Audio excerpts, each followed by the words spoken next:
of the elements on the periodic table, so Q's answered strontium. Disappointed, the teacher said the answer was wrong and then asked Alya next. Cynically, she answered helium, which was correct, leaving Q's shocked at how terribly he had been tricked. After the embarrassment, Q's confronted her about the prank, but she pretended she had pointed to the right element. As he grew more agitated, she said something else in Russian. Once again, he asked what she had said, and she told him she called him an idiot. However, one thing Alya didn't know was that Q's understood Russian and that she had actually called him cute. When he was a child, he used to play with a Russian girl who lived near his grandfather's house, so he ended up learning quite a bit of the language back then. Curiously, it was the same language his wonderful Russian friend was using to flirt with him secretly. But to avoid embarrassing her and lacking the courage, Q's decided to keep it a secret. Sometime later, Q's decided to take out his phone, and the enforcer of useless matters reprimanded him, saying that phones were prohibited on school grounds unless it was an emergency. Q's replied that it was an emergency because a game was giving away a legendary character for free, but only for those who claimed it within 10 minutes. Alya confiscated his phone and saw that he had gotten Tsukuyomi, the moon goddess in Japanese mythology. The council member asked why Tsukuyomi had silver hair instead of black, but Q's didn't care about the hair color as long as the goddess remained beautiful. Hearing this, Alya felt a tinge of jealousy and returned his phone. She then said in Russian that she also had silver hair. Embarrassed, Q's asked what she said, and Alya claimed she called him an addict. Q's replied that he had to be an addict to compete because he was part of the lower ranks and had to earn his equipment through blood and sweat, unlike the rich kids who could have their parents buy them platinum armor. Fed up, Alya complained that she thought he was more serious than that, and Q's reflected internally that none of what he said was a joke. Later during lunch, Takeshi, one of Q's friends, was once again upset about not being popular with the girls. Paying little attention to his outburst, the boys at the table saw the student council members, including Alya and her sister Maria, who was the council secretary, as well as Yuki, the spokesperson. The boys at Q's table commented on how beautiful these girls were, although Alya supposedly already had a boyfriend according to what she had said. Q's teased that even if she didn't take, she wouldn't stand a chance, so Takeshi admitted he was jealous because the guy was close enough to that goddess to call her by her nickname. Indifferently, Q's admitted it was true, but noted that the girl was always nagging him, though Takeshi thought that was better than being ignored, especially since Alya barely spoke to anyone else. This was why he preferred Suwoo, because she was much more open and communicative than Alya. The problem was that Suwoo rejected many students. While listening to this, Q's glanced at the girl, who looked back at him with a red face. Soon she approached and asked to sit at the table with Alya. When the two sat down, Suwoo was much more communicative as always, while her colleague maintained her usual stern expression. During lunch, Q's and the council spokesperson seemed to be getting along very well, making Alya feel that familiar jealousy. She asked if the two were friends. Suwoo explained that they had known each other since childhood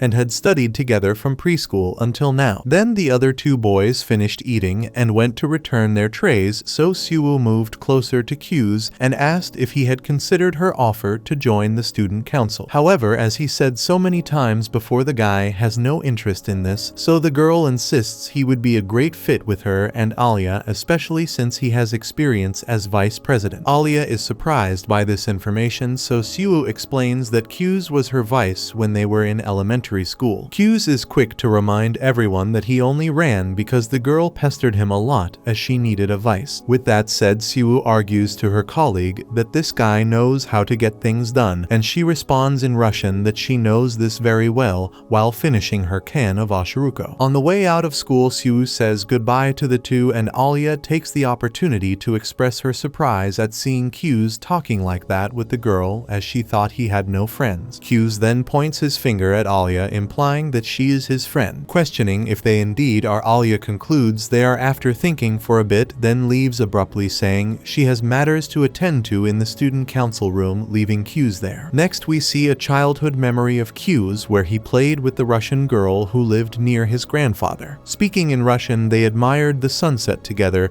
and the girl corrected his words or completed his sentences when he didn't know what to say. When the sun sets, the girl bids young Q's farewell and gives him a tender kiss on the cheek. Q's wakes up at this moment remembering that he studied Russian like crazy just to talk to this girl, but nowadays he doesn't even remember her name. The next day, as was common in this school, Q's and Alya were responsible for organizing the classroom before the first class. As he woke up very early because of the dream, he went to school way ahead of time to get things in order, so there was nothing left to do when his task partner arrived. Alya thinks it's going to rain because she's never seen this guy care so much about organization until Q's notices a stain on her sock. She explains that a truck splashed water on her and that it was also her fault for walking so close to the street. But anyway, she brought another pair of socks, so it's all good. Changing the subject, Alya also asks if Q's really isn't interested in joining the student council since he was a vice once. Not interested, Q's repeats that he doesn't want to, so Alya drops the subject and removes the dirty sock, making Q's turn away in embarrassment. From the smile the girl gives, it seems that was her intention. The next step of her plan was to cross her legs and ask the boy to fetch her spare sock from the locker,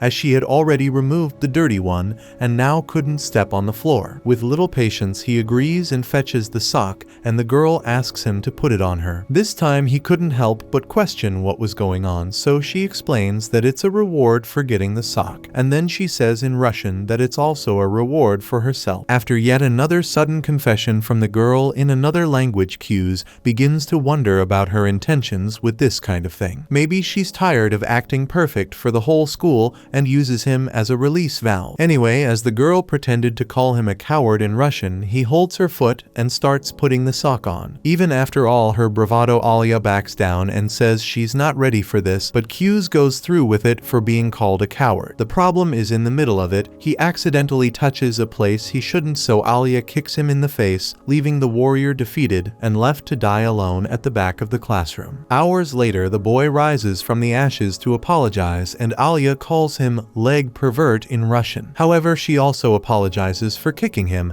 and tries to touch him to see if he's okay, but the boy loses it and ends up blurting that he should be thankful for the beautiful view granted to him during the kick. Immediately, Alya punches the young man and curses his family to the 5th generation in Russian, then runs off. To try to fix this mess, Q's chases after the girl throughout the school, but her physical education skills keep her at a distance. Furthermore, already in the courtyard, she jumps over the side rail of the corridor, leaving the guy eating her dust. 10 minutes later, the two are panting after the marathon they ran. Regaining his breath, Q's apologizes again, and Alya acknowledges that she was partly to blame. To make up for it, the boy gives the girl a can of oshiruko, a drink she loves. Even though she makes a fuss initially, she ends up accepting it, and after taking a sip, she offers him some in Russian. Q's goes crazy at the possibility of an indirect kiss happening, but not wanting to reveal that he understands the language, he plays dumb once more. Alya teases him by saying in Russian that the guy doesn't understand anything she says, causing Q's to lose his composure completely. The day after, Q's shows up to help with something Suwoo asked for, so he arrives asking what it's about. Suwoo scolds him for his lack of manners, saying the right thing to do would be to ask if she's been waiting long. He then sarcastically acts out what she requested, making Suwoo play along. Watching this with a sour expression, Alya comments that the two really do get along well, which embarrasses Q's. Gradually losing the joy in his eyes, Q's learns that he came to help organize the storage room. After some time, Suwoo asks him to fetch some board games from a higher shelf because apparently she doesn't know how to climb a ladder. Once he does, she explains that she uses these games for school festivals and also played them during the new student council meeting the other day. To make conversation, Q's asks who won, and Suwoo responds that he's looking at the winner. Next to them, Alya asks for less chatter and more work. When Suwoo goes to do something in another corner, Alya repeatedly says in Russian that she wants attention, leaving Q's unsure how to react. After the storage room is organized, the students are surprised by the approach of Kanzaki, the student council president. Kanzaki comments that he's heard a lot about how talented Q's is,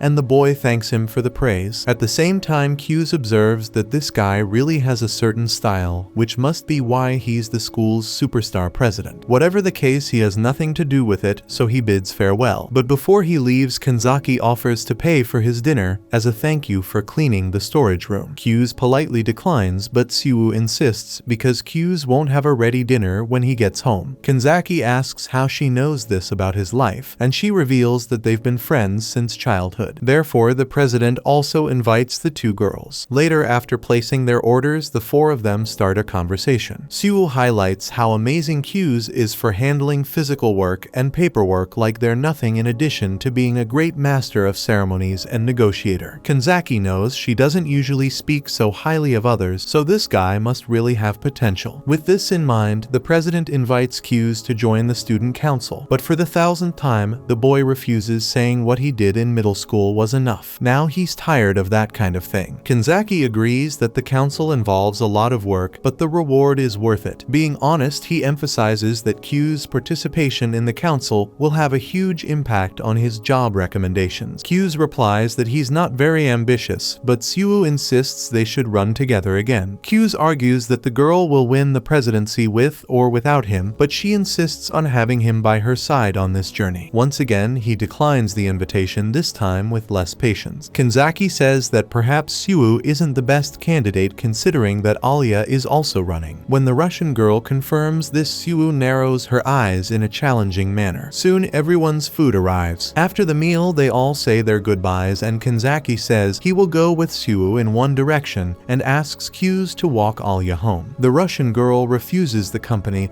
but the boy doesn't want to leave her alone on the street at night. Along the way, he asks if she's really running for student council president, and she confirms it again without much patience. She then says she can walk the rest of the way alone and thanks him for his company. Upon reaching his doorstep, Kyu's notices women's shoes at the entrance and then sees a girl on the sofa reading a book. He asks what she's doing there. While talking about the book she's reading, she informs him that she'll be sleeping there tonight, even though the homeowner hadn't been informed. In the novel she's reading, she complains that the protagonist doesn't realize he's an older brother to one of the characters, and Kyu's finds it ironic that this girl is saying that as she pretends to everyone that she's his childhood friend. Surprised, Suwoo turns and asks if that's not true, since she and her brother have known each other forever and are close, so it makes sense. She then confirms that the older guy with the character is her brother. Kyu's considers that maybe they're half siblings or something like that, so Suwoo grabs him by the collar and responds that the story is only good because they're blood siblings. The next day, Suwoo wakes her brother up by annoying him,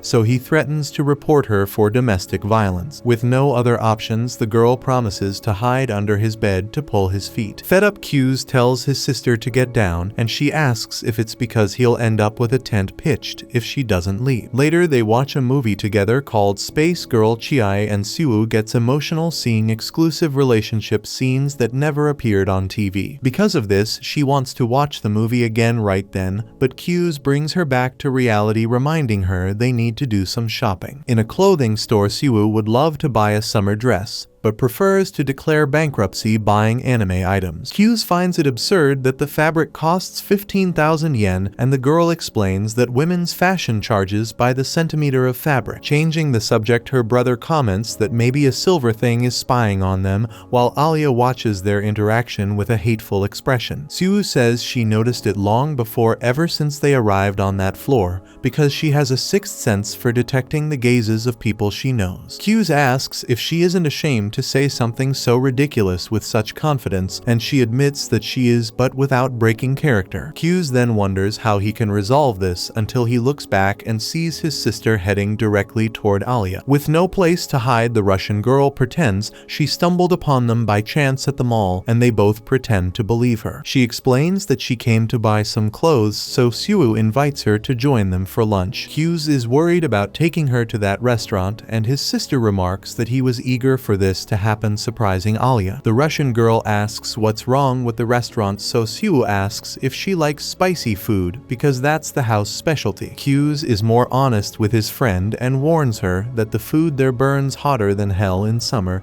without a fan, but Alya decides to go without hesitation. Upon arrival, and not for lack of warning, the restaurant's name is Hell's Cauldron, causing Alya's eyes to widen. Suwoo dismisses it as just a little spice, making the Russian girl frown, and and Q's tries one last time to warn her that all hope should be abandoned if she decides to open the gates of hell. Regardless, Alya stands firm and doesn't back down. Once seated, she can't understand anything on the menu, so Suwoo explains that Blood Pool Hell is a ramen with a very red soup, the least spicy on the menu. Thorny Valley Hell makes it feel like your tongue is being dipped in acid. Alya asks about Infinite Hell, and Suwoo says she'd rather sleep in a dragon's stomach. Q's opts for the mildest dish because he doesn't want to experiment in an unfamiliar restaurant, and the two women follow suit. After placing their order, Alya comments on Suwoo's masculine outfit, and she explains that she's taking advantage of her day off to break her routine. To make things even more awkward, Suwoo mentions that she was in bed with Q's this morning, causing him to spit out his water and attract stares from the restaurant. His sister adds that she felt like wearing something different today, so she borrowed a shirt from him. On the verge of passing out, Alya asks Q's what that's all about, and he explains that this girl showed up at his house unannounced, entered his room, and jumped on his bed. To cool things down, the waiter brings a volcano in the form of food to the table, and Alya threatens to cancel, but swallows her fear and a bit of that noodle. Her soul is instantly cremated, but she pretends everything is fine when Q's asks. With that, the siblings enjoy the food and praise its quality until Alya starts tearing up and asking someone to kill her in Russian. Q's tells her she doesn't need to push herself, but she lies, saying it's great. Noticing the conversation, Suwoo takes the opportunity to offer Demon's Tear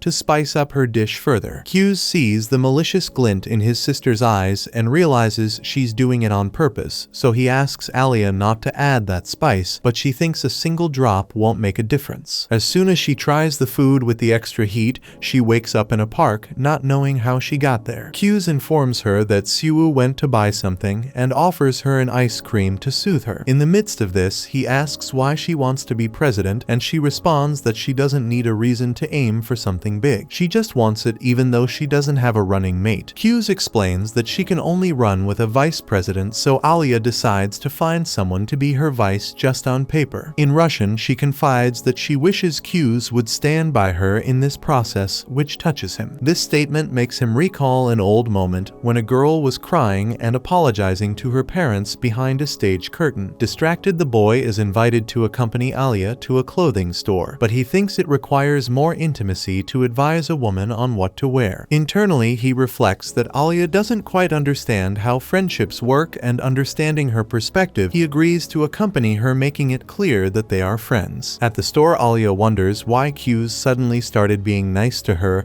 and concludes that he feels sorry for her, thinking she has no chance of being elected president. Convinced of this, she angrily says she'll change and promises to show who's boss with her fashion show. Worried about the chance of him hearing her change, she tells him to leave, which he does. Feeling more secure, she puts on the dress she picked out and likes the result. Before leaving the changing room, she's afraid he won't react, but pushes that aside and shows off her outfit. People around praise the girl's beauty, and Q's comments that the dress highlights Alya's elegance and femininity, making her even more beautiful than she already is. Disbelieving what she just heard, she closes the curtain and freaks out over being praised more than she expected, while Q's is also unsure of what he said outside. Noticing the boy's talent for compliments, the Russian girl thinks he must have practiced with Suwoo, so she puts on a more masculine outfit to compete with her. Once again, Q's praises her with his excellent rhetoric, leaving her even more flustered. Addicted to receiving compliments, she tries on the entire store for her friend to see. For the grand finale, she puts on the most daring outfit she's worn so far, but when she opens the curtain, Suwoo is next to Q's, so she closes the curtain and says something in Russian. Suwoo asks what she said, and Q's explains that she seems to want to die, so his sister mocks the Russian girl. Taking the subway home, the siblings say goodbye, leaving Alya alone with her embarrassed thoughts. Putting that aside, she wonders why the two got off at the same station. When she gets home, the Russian girl is greeted warmly by her older sister Masha. Alya reveals that she met Q's and his childhood friend, prompting Masha to comment that her sister always gets irritated when it comes to that boy. She understands that Alya has finally found someone who truly moved her heart. Alya doesn't like this comment and downplays hears it arguing that she doesn't see the boy that way. Many years ago in Vladivostok, Russia, the teacher asks the students to form groups and write about local shops, with the best group winning a prize. Excited, the children begin forming teams, and Alya's classmates decide to write about the clothing store and the bakery, leaving her to handle the butcher shop and the florist. Being competitive, Alya wants to come in first. When she arrives at the florist, she tells the owner that she is doing a school project and needs to study his shop. Later, she stops by the butcher shop and does the same. The next day, when presenting what she did to her friends, none of them had done anything, so Alya scolds the boys, saying that such a report is lengthy. However, since they have a week's deadline, her classmates believe they have plenty of time. Frustrated, Alya insists it won't be enough time. The boys take her notebook and see that she is taking the project very seriously. The other girl in the group anxiously asks if they have to read all of it, which makes Alya even angrier. The whole group starts arguing over this, and the teacher has to intervene. Staying late at school, Alya refuses to give in and continues to focus on her work, further developing her notes. A week later, when the results are announced, Group B emerges victorious,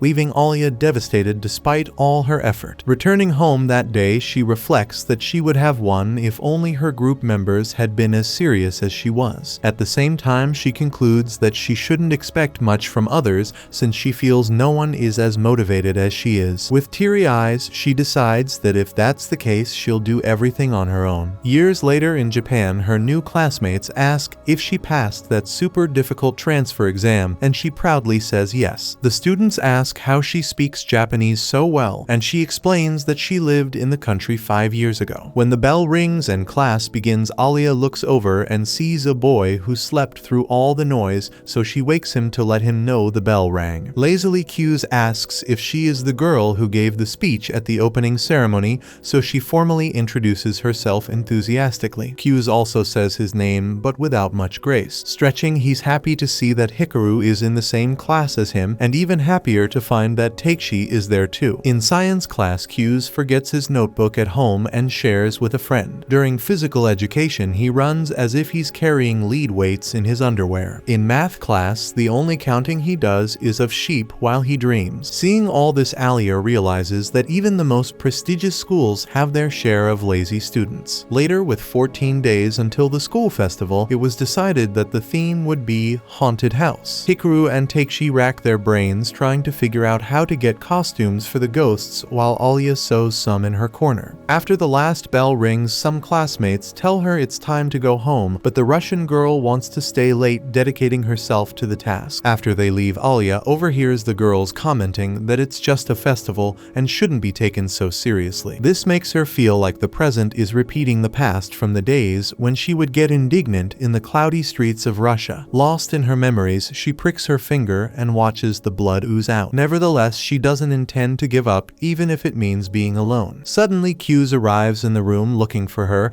and asks her to go home because he got a document showing that the Handicrafts Club offered to help with the festival costumes after he had the former student council president pull some strings. Therefore, Alya no longer needs to work on them, as everything is already arranged, and there's no need for her to do it all alone. Annoyed, she responds that she just wants the festival to be good. As she speaks, she starts to cry and get more agitated, claiming that people don't pay as much attention to these things as she does. Finally, she asks if she's doing something wrong, to which Q's replies that she's putting effort into the wrong things because school activities aren't meant to be done alone, but rather to foster a sense of teamwork among students to create something together. Not knowing what to say, Alya packs up her things and leaves. Hurrying through the corridors, she wonders what that boy has in his head. The next day, Takeshi presents his pre-festival project, an event just for them that will include a hide-and-seek game and a courage test in the school premises. With 6 days left until the event, everyone works together to build every detail, and Alya gets excited when she receives her well-made ghost costume,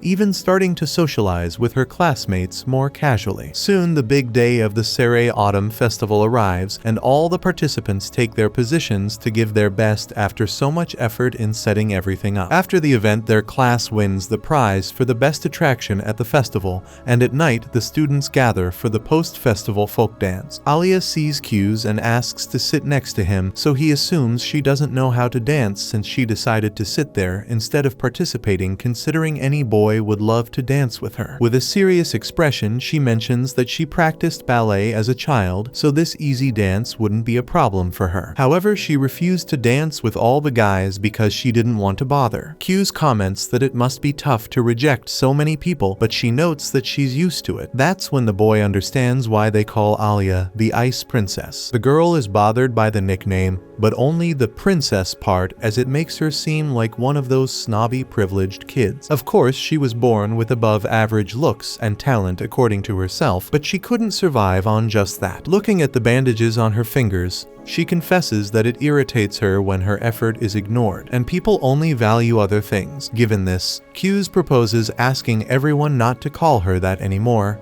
and the girl thanks him. In the end, she acknowledges that she would never have experienced the school festival this way if she had done everything alone, and, taking advantage of the moment, apologizes for getting mad at Q's that day. Q's didn't see it as a big deal, especially since Alya put in much more effort than he did, for example, but the girl insists on making it up to him somehow. So, he asks if there's a Russian custom where people give each other special nicknames. Until then, he had only called the Russian girl by her last name, Kujo. When she responded that her family calls her Alya, he asks to call her that as a reward. Alya asks what he gains from that, and he claims he'll be the only one to call the prettiest girl in school by her nickname. Speaking of which, a few boys appear to invite the Ice Princess to the dance, leaving her embarrassed with so many people insisting. Seeing his new friend in trouble, Q's pulls Alya away and tells the others that this girl is already taken. As Q's pulls her toward the dance, the girl feels her heart about to explode, and since she said a simple dance like this would be easy, the boy asks her to show if she was serious. The next day, as usual, Alya looks at her friend sleeping in class with a disdainful expression. When he wakes up,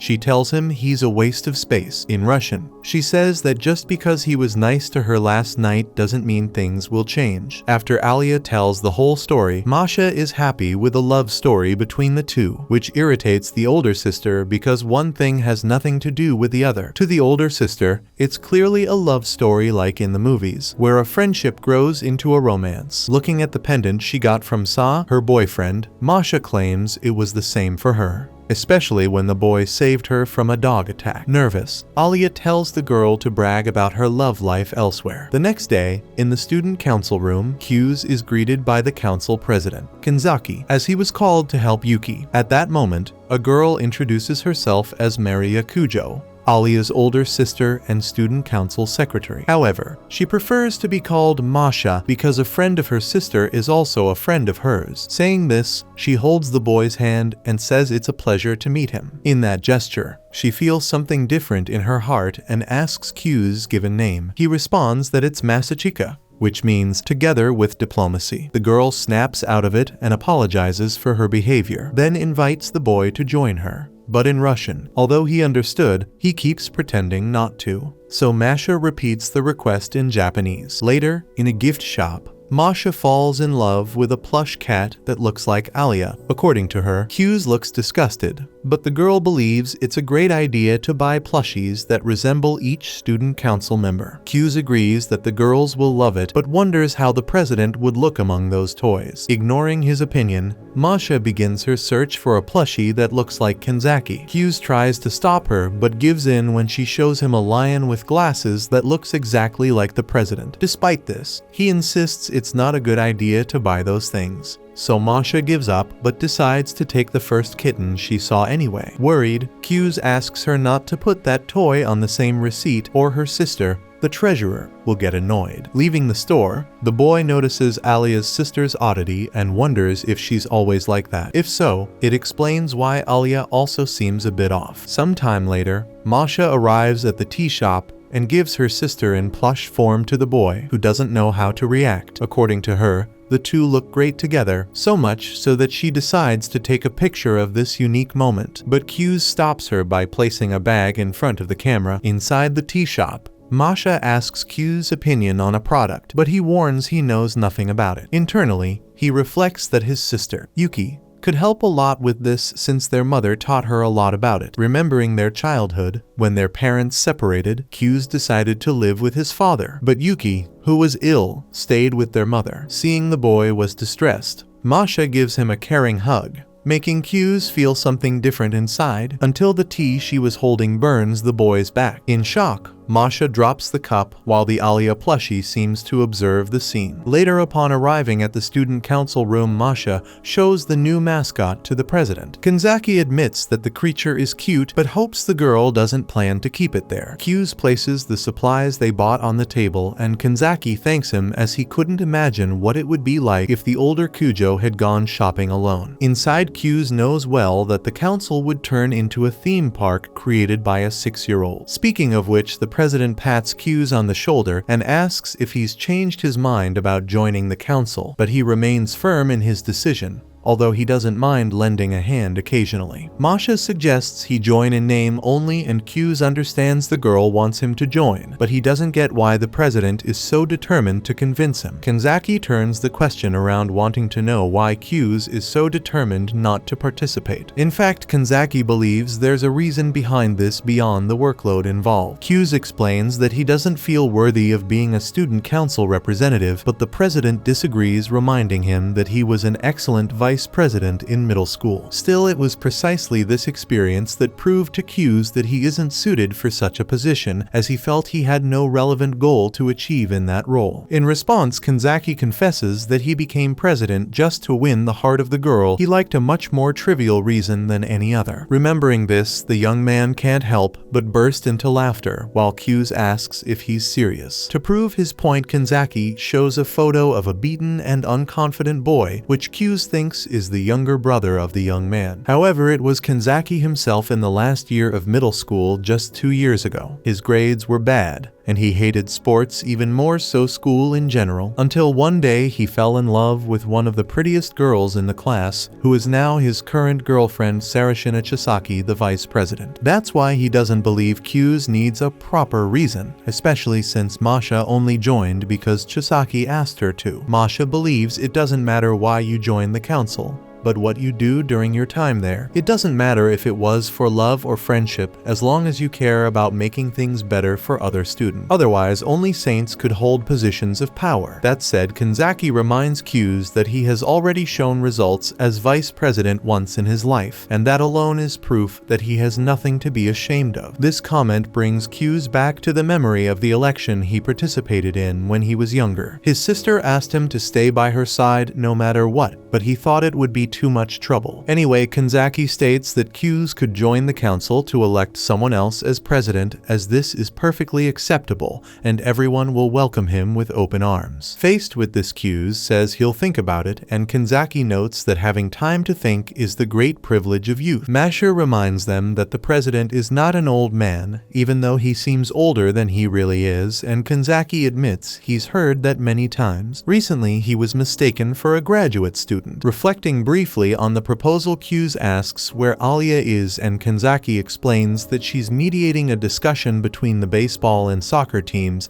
as the baseball team has inter-school games every year around this time and uses the field to prepare, but the soccer team made it to the regional qualifiers this year and also needs the field. Neither team wants to give in, especially since the baseball team is visited by scouts who recruit players to go pro, and the team captain has even been featured on TV and is seen as a big promise in the sport. Usually, Chisaki mediates between the clubs, but she's busy with important matters in the kendo club. That's why Kanzaki sent Alya to gain experience, although it seems she's having trouble. Hearing this, Q's excuses himself and leaves the council room to see if there's any trouble between the teams. Meanwhile, in the locker room, Alya is sweating bullets in the midst of a bunch of men with fire in their eyes. Trying to control everyone's anger, she emphasizes that belittling others won't solve the situation. The soccer goalie asks if she has a better idea, so she suggests they use the nearby Riverside Park to train, as it has both baseball and soccer fields. However, the school's field is in much better condition, so no one wants to give it up. This fact reignites the argument, and Alya tries to be heard once more, but is drowned out by the boys shouting. Faced with this, she feels like a failure who can't influence people. This reminds her of when she was younger, when she decided she wouldn't trust people anymore only to regret regret it later. That day she resolved to do everything alone because no one could keep up with her pace. Now she pays the price for having isolated herself and scorned interaction with others. Absolutely no one pays attention to her for this reason, as Alya has always been seen as someone who dictated right and wrong with her nose in the air as if she were the owner of the truth. Thinking about it, Alya concludes that she is completely alone,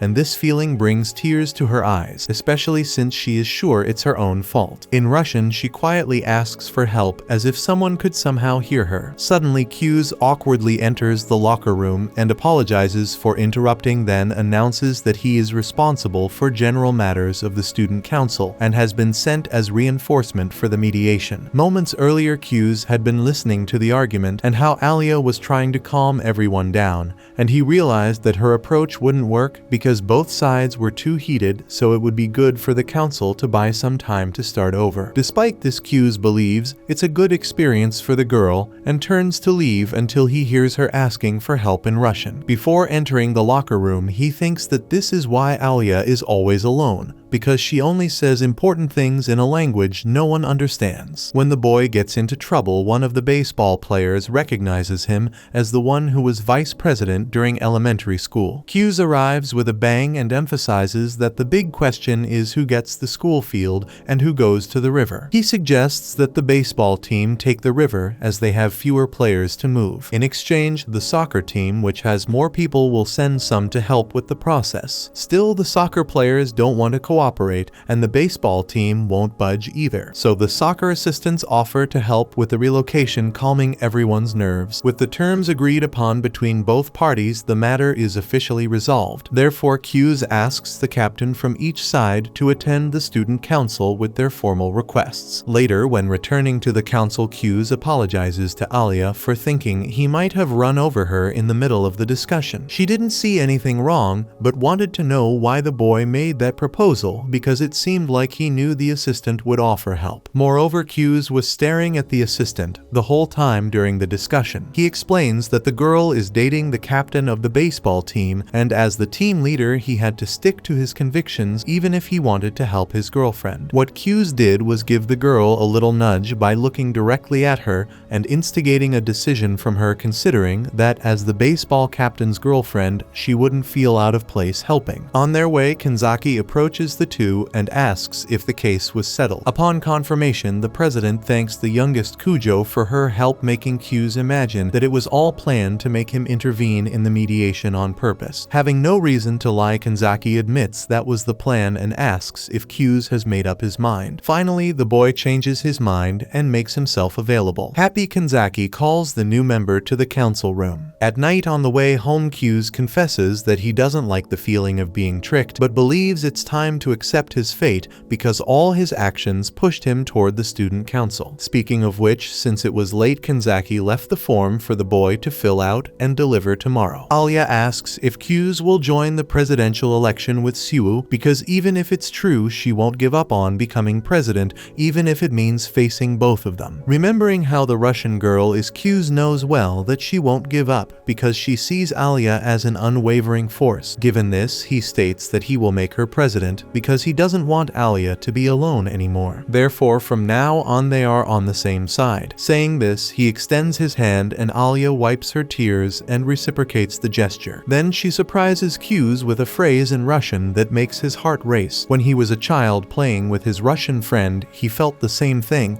and now he discovers he can feel it again. Suddenly, Alya crushes his hand's bones and asks if he was thinking about another girl. Q's confesses in shock and soon realizes he committed the second biggest mistake a romantic comedy protagonist could make in a confession. The first is to repeat the same confession. Alya assumes the boy was thinking about Yuki Siwoo, but before he can deny it, he gets another tight squeeze on his hand. Finally, she slaps his face in exchange for forgiving him for the mistake. Q's falls to the ground and praises the girl's strength. Then she extends her hand to help him up. Near home, he confesses that it's the first time he's been slapped by a girl and believes it gave him XP as a man. In response, Alya comments that the boy must have hit his head on the ground in the fall unless he has a defective brain from the factory, and Q's finds it ironic to hear that considering he was considered a child prodigy. Disbelieving Alya gives an ironic laugh. At the building's door, the Russian girl asks if the guy wants ice to put on his face, but he says he's fine since he doesn't feel anything on the left side of his face. Then Alya kisses the right side and says goodbye. When she goes up to her room, Alya panics, remembering that she said she loves Q's in Russian, so she starts denying to herself that she indeed feels that way about him, pretending she just got carried away by the heat of the moment. Even if she's in love, hypothetically speaking, her priority is to be elected president of the student council, and that's what she should focus on right now, nothing else. However, Alya can't stop imagining tomorrow when she returns to school and Q says he didn't mean it when he said they were on the same side. At that moment, her older sister arrives and says she met a wonderful person. Then she shows a stuffed kitten and says it looks like her sister, although Alya doesn't think so. Later, Masha comments that Q's is a great guy and understands why her sister fell in love with him. Although Alya denies it, her sister warns that she needs to confess her feelings to him as soon as possible, because any day she might end up losing the one she loves to someone else. At the same time, Q's Masachika was having that internal debate everyone has when they think they've said something stupid or cheesy in front of someone they want to impress. At least he was sure Alya had said she loved him, which might mean the things she said in Russian weren't just jokes. She even seemed very serious when she said it today, but still Q's couldn't believe that girl could love him. With his low self-esteem, the student preferred to think that Alya got carried away by the moment and acted on impulse. In his mind, Alya was probably screaming into her pillow out of embarrassment and regret. After all, having grown up watching his parents fight, Q's saw love as a fragile and unreliable feeling, sometimes even a waste of time. Despite saying he would stay by Alya's side, the boy still felt guilty for having once run away from his sister, leaving her to carry the Siwoo family name alone. When he got home, he saw Yuki's shoes at the entrance, even though she had said she would be out. The first thing he did was go to the bathroom where the girl had left the door open and was caught undressed. Although Yuki screamed and called her brother a pervert, he found it more likely that she had planned this, because being naked with the door unlocked is not a smart way to preserve one's privacy. To make matters worse, Yuki confessed she did it on purpose because they had never had this scene together before where the brother walks in on the sister while she is dressing, and she said every pair of siblings should go through this at least once in their lives. Q's responded that this only made sense in her crazy otaku brain, but Yuki was determined to carry out her scene to the end, even looking at an imaginary camera to take that fan service photo. Q's questioned what she was doing,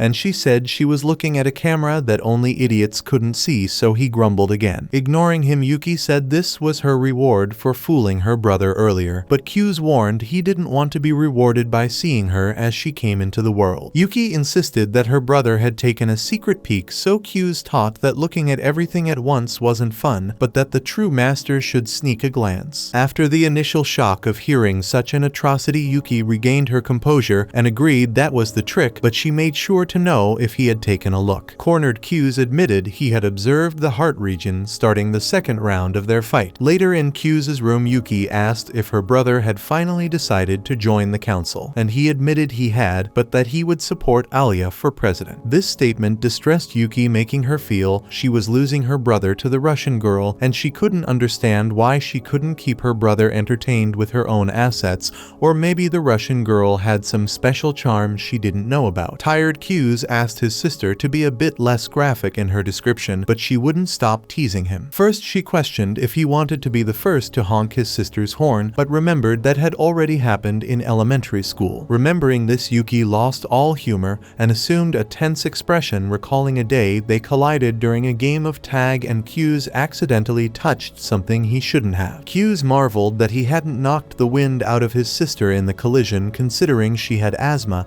and the girl certainly agreed, although today she felt healthy enough not to catch even a cold. Q's remembered his sister was quieter back then, causing Yuki to completely freak out, telling him to pamper her instead of judging what she did or didn't do when she was younger. She handed him her hairbrush, and he brushed Yuki's hair without complaining, while apologizing for deciding to support Alya for student council president. However, Yuki didn't mind mind and actually liked thinking she would experience a classic sibling rivalry just like in books and movies. Still feeling guilty, the boy told her he hadn't stopped liking her because of that, and Yuki had no doubts about it. In any case, they were now rivals, but Yuki made it clear she was willing to forgive the betrayal and was available to receive her brother's support if he changed his mind about Alya. Q's felt uncomfortable seeing his sister refer to it as a betrayal, but assured her he wouldn't abandon his Russian friend. On the other hand, Yuki was sure the guy would change his mind at some point. With that, she said goodbye to her brother, and outside his room lamented not being the one to motivate him, but showed that she didn't care as much as she pretended in front of him. However, she didn't like losing. When morning came, Q's woke up with a doubt, wondering if he had hurt his sister in yesterday's conversation. Considering that Yuki was emotionally unstable, the boy intended to make it up to his sister for not supporting her for student council president. However, she seemed fine pulling a prank on him despite getting stuck under the bed while doing so. But instead of pulling her out, Q's decided to smother her and end her life once and for all. Later, Alya is deep in thought, showing some anticipation for the arrival of the boy she likes. When a man enters the room, she gets startled thinking it was Q's. She tries to stay calm and act normal,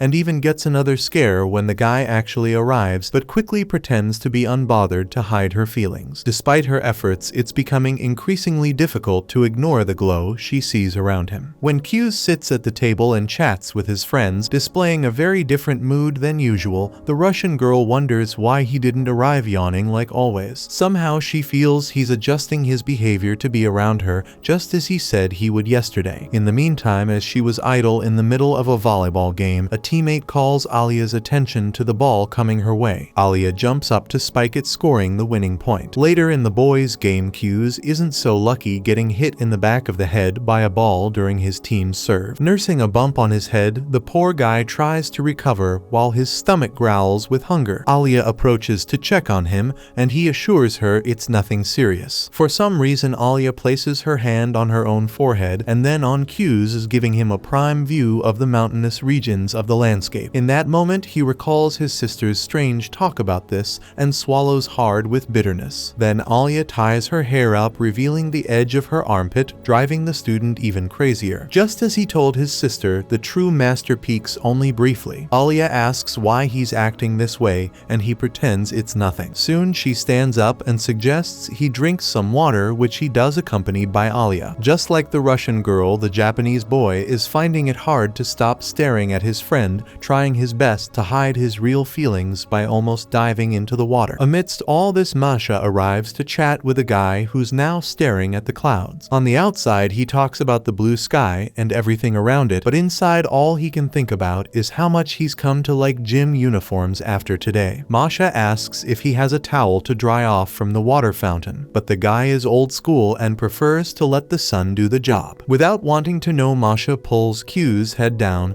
and starts rubbing it with her towel, ensuring a privileged view of the brighter side of life. He thanks her and says he now knows how a dog feels after a bath, to which Masha responds that she's always had a special fondness for dogs. Jealous Alya pulls her friend back to the classroom and asks Masha to do the same. On the way back to the classroom, Q's was already wondering where this was going and closes his eyes when Alya speaks to him, expecting a scolding. However, the Russian girl was asking if he was feeling better. Showing the same kindness as yesterday, Alya seemed to be entering her affectionate mode according to Q's. Curious about this, he asks if Alya isn't being too nice, and she replies that she's worried because he's been acting strange all day. Q's was about to say he's fine, but his stomach growls loudly again, making Alya think he didn't sleep in class only because he was too hungry. Q's explains that it was actually because he had a good night's sleep, which makes the Russian girl furious because she could hardly sleep last night, thinking about what he said while he slept like a log. Annoyed, she walks away, and Q's recognizes his friend because that's the Alya he knows. At the end of the day, he asks Alya to stop by the student council room, but she's too angry to respond. Still, she follows the path he wanted, so he silently follows behind. In one of the hallways, the soccer and baseball players were acting like army recruits in front of the council room. Not understanding anything, Q's opens the door and comes face to face with Sarashina Chisaki, who was carrying a bamboo katana on her shoulder. He was about to close the door after claiming he knocked on the wrong room,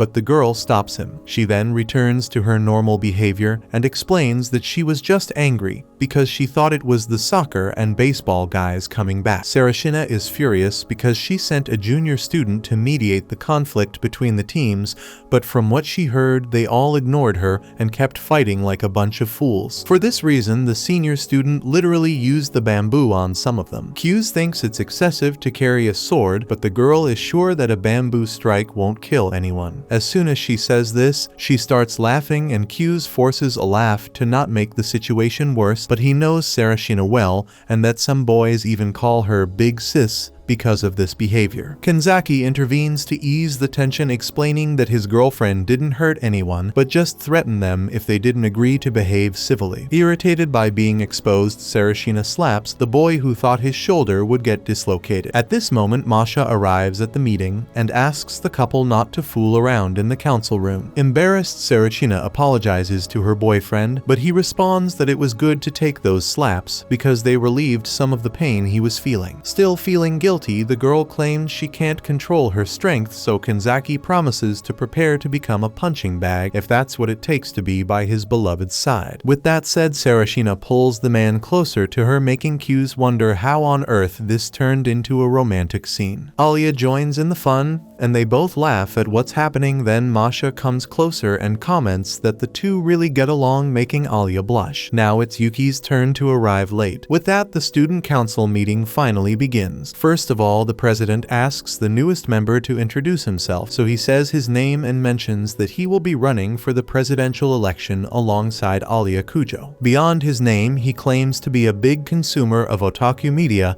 and is willing to talk about it if anyone wants to get to know him better. That said, the president announces that the young man is officially part of the council members. As his first task, the newbie is assigned to help the older Kujo sister Masha. Finally, Kanzaki assures that Q's will quickly adapt to the new job thanks to his experience as vice president, but in any case, it would be interesting to get back on track working with the girls. By the way, there are not enough people to meet all the council's service demands, so it's a good time for the newbie to show what he's made of. Yuki interrupts to say she's going to the art club to discuss their next exhibition, and since one of the topics will surely be the project budget, she'd like to take Alya, who is the organization's treasurer. Alya accepts the proposal, and the president gives the green light. Soon the two set off alone for work, and Q's is sure some trouble is going to happen. No wonder Alya feels the same way, and while heading to the job, she can't resist and calls Yuki for a chat. Yuki agrees, but asks that it be in an empty classroom nearby. Inside, the Russian girl once again states her intention to run for president alongside Q's. Not as an apology or anything, since she doesn't think she's doing anything wrong, but she still believes she should say it personally to Yuki. Yuki agrees there's no reason to apologize, especially since Q's himself chose this path. Whether true or not, the boy's sister says she has nothing to say about it, much less wants to vent any frustration on her colleague, but she confesses she felt bad for not being the one he chose for the election. But Yuki goes further by saying she loves the boy, which leaves the Russian girl stunned. To make matters worse, she emphasizes that she loves him more than her own parents and provokes her colleague, asking if she loves him too. Alya is more economical, with words responding that Q's is just a friend, but Yuki presses to know if the girl is in love with her brother. Without holding back, she pushes Alya until she gets what she wants. Literally pushing the girl against the wall, Yuki manages to hear from Alya that she doesn't know if she's in love or not. After a brief pause to gather courage, the Russian girl confesses that she won't let Yuki have him, so the sister closes her eyes with some disdain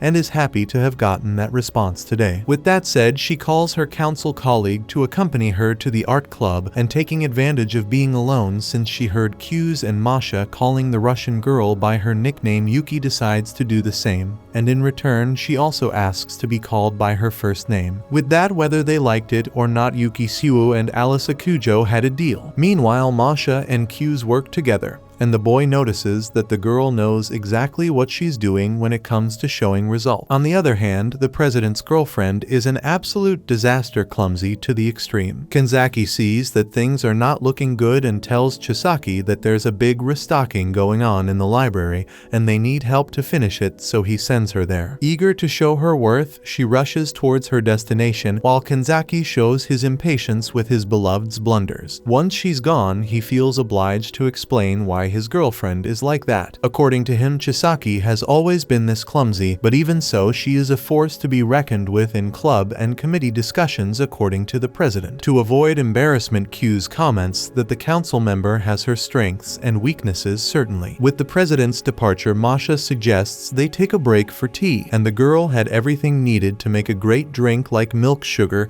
and even strawberry jam. Q's remembers that this jam is also used in Russian tea, so he wants a cup. Anyway, he thought black tea was more common for Russians in winter, but the girl explains that it depends a lot on the family. Hers, for example, like to drink it all year round, rain or shine, because they got the habit from their mother, who is fascinated by this type of drink. Q's asked because he has a fondness for Russia, even though he doesn't know much about the country. According to him, when he was a kid, he watched some movies from there with his grandfather, which sparked his interest. Besides that, the boy has a lot more to do with Russia, but he doesn't want to talk much about that part. Actually, he studied like crazy to learn as much of the language as possible to be able to speak with the girl he loved in his childhood. Anyway, the Russian tea is on the table and Q's falls in love with the flavor. Looking closely at his cup, he ends up remembering that his mother was also a big fan of the drink while watching Masha eat the jam separately from the tea. Curious, he asks why, and she says it's just a personal preference. Following her lead, the boy takes a spoonful of strawberry jam but finds it too sweet. At that moment, Alya and Yuki arrive after finishing their task. Masha offers tea, which Yuki accepts immediately. Alya, on the other hand, is in a much less enthusiastic mood, so to speak, because she went through a tough time at the hands of her best friend's sister. Seeing that the Russian girl sat too close to him for no reason, Q's asks what happened, and she explains that in her country sitting too much at the corner of the table is considered bad luck. Not that she had much luck today, at least so far. Anyway, the girl sits so close that she pushes Q's to the other side, while Yuki gives a jealous, crazy look at her council colleague. The Russian girl, of course, doesn't hold back, so Q's realizes he's in the middle of a battle. To ease the tension, he asks Masha if it's true about sitting at the corner of the table, and she confirms, adding that single people who sit at the corner will never marry according to local culture. The older sister asks if the younger one has found someone to marry. Alya then pretends that she just didn't want to sit on the edge. Switching to her native language, she lets slip that it's too early to think about marriage. Q silently agrees since they are only 15 years old. Soon Masha serves her sister with a plate filled with jelly before the tea. Later, Kanzaki announces that the work for the day is done, and since the second-year students still need to discuss something with the teachers, the freshmen can go home. Walking home alongside Alya, Q senses his sister did something wrong as the Russian girl seems irritated. Passing by royal fast, he invites his friend inside to talk about her candidacy for president. Despite agreeing readily, she mutters in Russian, upset that this isn't a date. Clutching his chest, the Japanese boy is surprised to learn that's what his friend wanted. Inside the diner, Q asks why she looks so annoyed. She claims to be just tired, but soon asks if he's dating Yuki. Q seriously responds that he's not, and takes the opportunity to advise Alya. In truth, Yuki is just having fun with the Russian to see her reactions. Putting that aside, he brings up the candidacy issue, making it clear that at this rate, they won't be able to beat Yuki, who is very popular. Remembering when he ran against his sister years ago in another school, there were 6 competing tickets, unlike the 3 in his current school. In that election, out of the 12 people who entered, half dropped out of the Children's Congress a bit before the election. The Congress is a kind of debate contest held by the students, like if the school's baseball and soccer teams couldn't agree and had to debate in the Congress to decide. When this Congress presents presidential candidates, it becomes a preview of the election, and once they debate their policies and one side wins, the winner usually becomes the favorite for the student council race. Anyway, this race gets filtered down until only a few candidates for the student council presidency remain, but when Yuki began to stand out, everyone dropped out of the race against her. While Q's was explaining all this, Alya was biting her straw in anger and tension,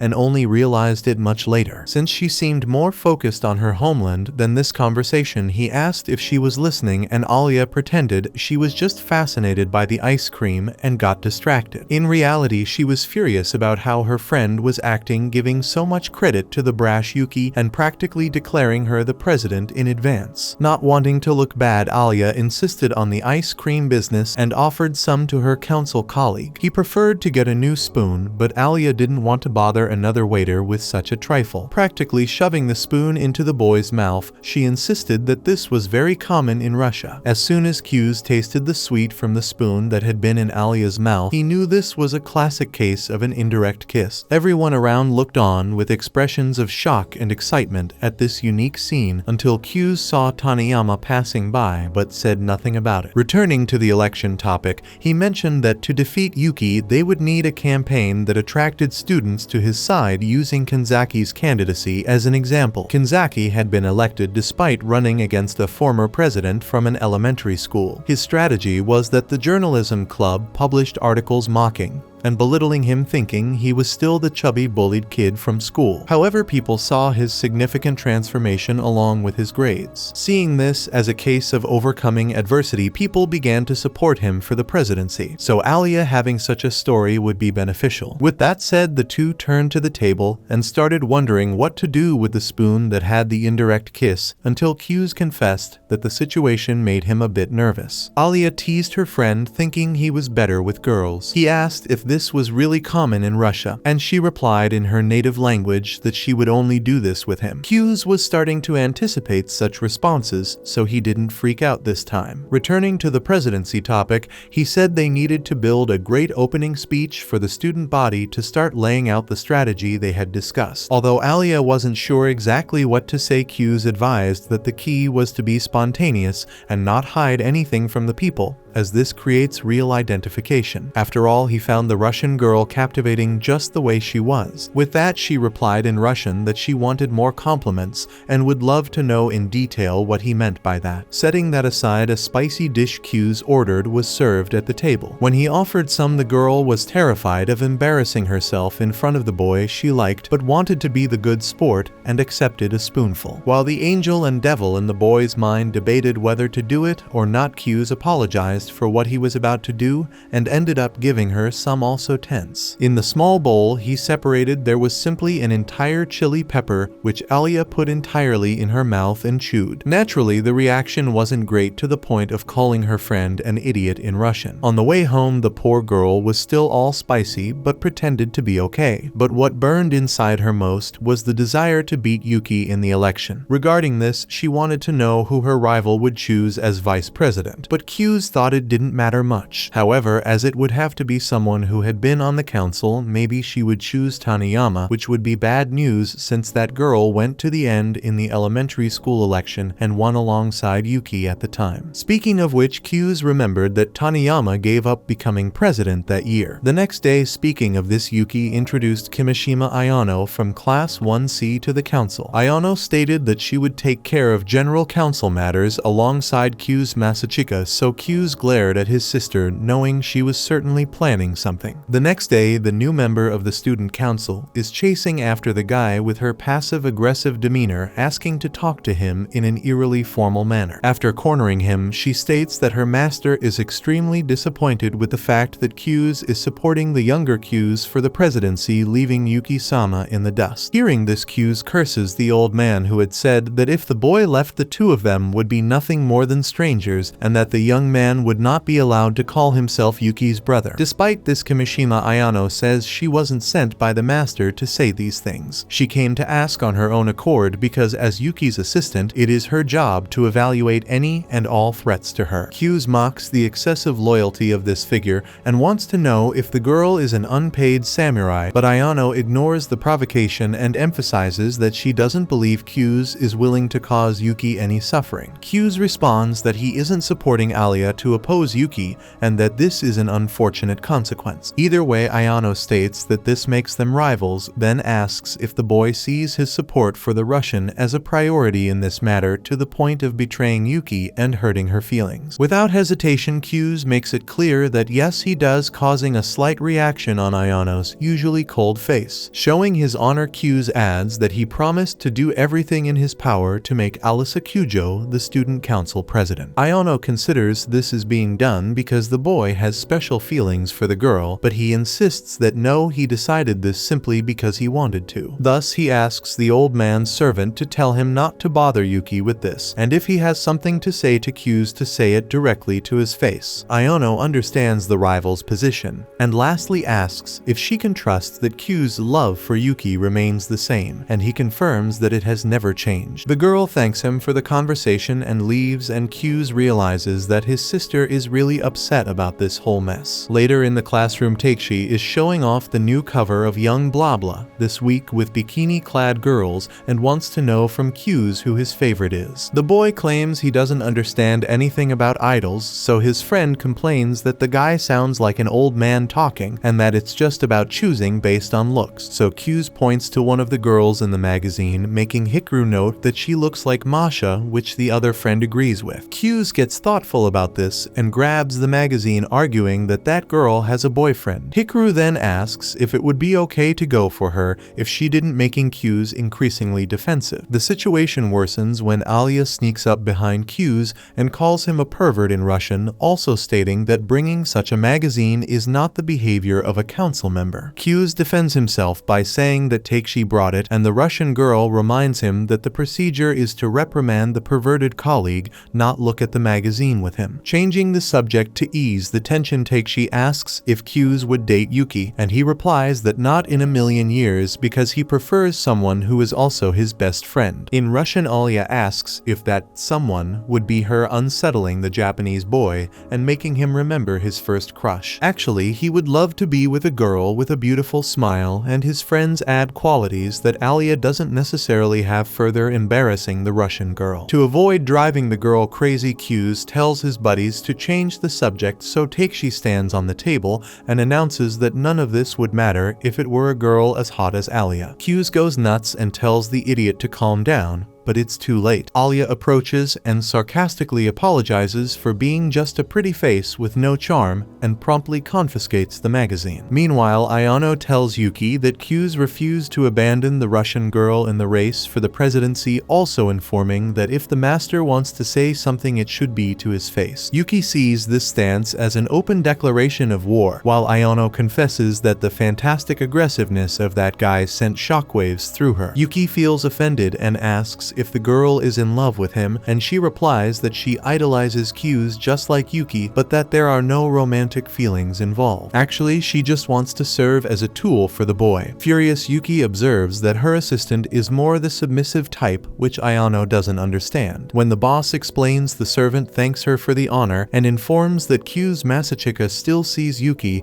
as the most important person in the world to him. Yuki reacts by running to the window and almost shouting her love for him for everyone to hear, with sparkling eyes for how cute her brother is. Even so, she doesn't forget that the guy is determined to keep fighting against her, so she ensures that things are going to get very serious. To lift the candidate's morale, Ayano reports that most students see her master as the favorite, and moreover they view the Russian girl's candidacy with some hostility, as if it were an affront to challenge Yuki Suo. Faced with the facts, the favorite wonders what Q's will do to turn the tide. At the same time, she is excited to face her brother directly, the greatest prodigy the Suo family has ever developed, the man who has always been better than her in all aspects, but who now faces his first defeat alongside a formidable ally, Alya Kujo. In the end, Yuki ensures that she will kill two birds with one stone. After this whole speech, she asks Ayano if she sounded like the final boss of the game. Speaking of the game, the council girls are now playing poker using chocolate as chips, and Yuki shows the Russian who's boss. Observing the clash, Q's recognizes that Yuki has quick thinking, while Sarashina loudly declares that it's very easy to read Alya's intentions. While Q's complains about the volume of her voice, her boyfriend agrees, saying that the Russian girl may have everything, but she doesn't have the face of someone who can bluff, unlike her older sister. Sarashina adds that Masha is seen as a model of virtue, but she has some very strange behaviors from time to time. When Q's explains that the girl has her own special vibe, Sarashina responds again loudly that special must be what they call a moron, prompting Q's to complain about the volume again. Then Ayano arrives offering more juice, and Kanzaki comments that she has a unique way of behaving. The girl explains that she learned to be this way from her grandparents because they used to serve Yuki's family. Since she admired them greatly, she decided to follow in their footsteps from a young age and is happy to serve Yuki today. Q's asks the girl to give a break with this happy slave talk, so Ayano apologizes with a look full of love